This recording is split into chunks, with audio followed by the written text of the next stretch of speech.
Hello and thank you for joining me today. Well, this is the Monday, June the 7th edition of our video devotionals, and we appreciate you being with us today. We are very, very late today. It's about 5 o'clock in the afternoon, and I had contemplated this morning sending a message that we're going to do our devotion, pick it up tomorrow, but I said, no, I don't want to get in the habit of skipping days because there's going to be busy days. And I said, I'll go ahead and get this one in today.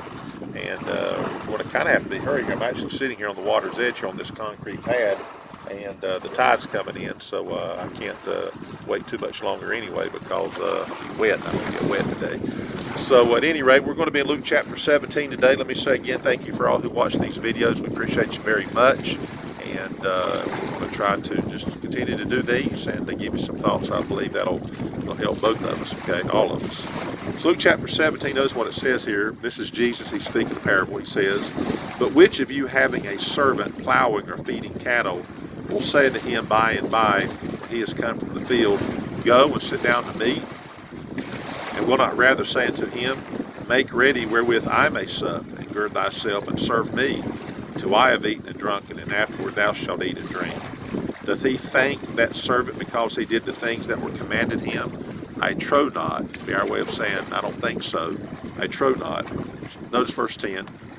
"So likewise ye, when ye shall have done all those things which are commanded you, say, we are unprofitable servants. We have done that which was our duty to do."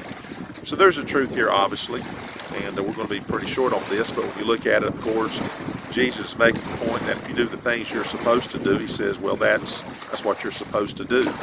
There's not much other than doing your duty. Of course, there's value and there's nobleness in doing your duty. Don't get me wrong here.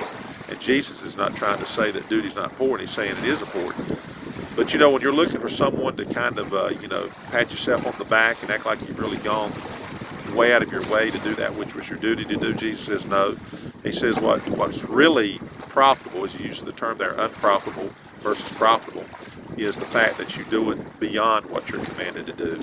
It's kind of like anything, I suppose. Suppose when I was a kid, I had chores to do, and when I was supposed to do those things, and I don't remember all the things I had to do, but let's just use the hypotheticals and some of the things. Obviously, I'm sure I did. But let's say I was supposed to take out the trash. I took out the trash. And I was supposed to make it my bed. I made it my bed. One of my duties was to polish the furniture. Didn't really like that. Had a bunch of knickknacks on tables. Had to move those, polish it. You get the idea.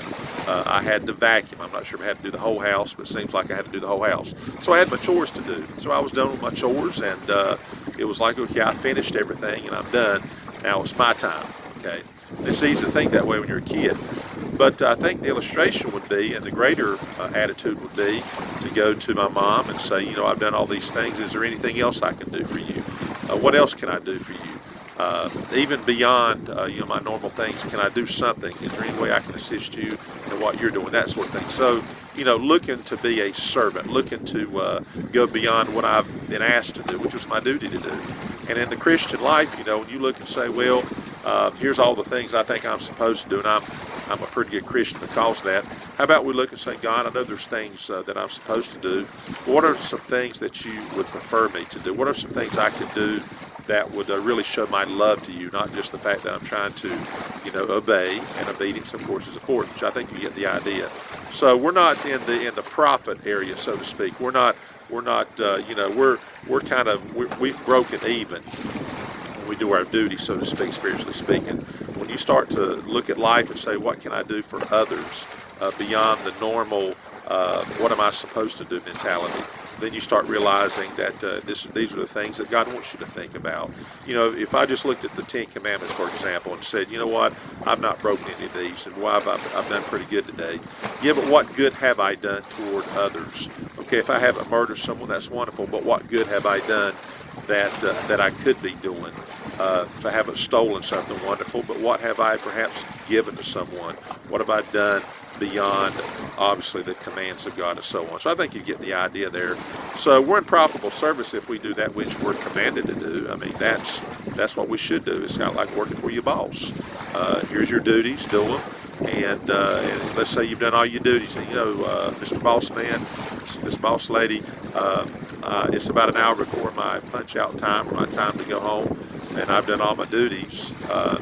is there anything else I can do? Is there anything extra I can do for this last hour, so to speak? So I think you kind of get the idea and the spirit behind what's being said there. So we hope you have a great day. Of course, this is a late hour. We're doing this. I hope that's helps you in some way. We're going to try to get these done earlier, starting tomorrow, of course. And we hope you have a great rest of your day. Hope you had a great day. We'll see you tomorrow.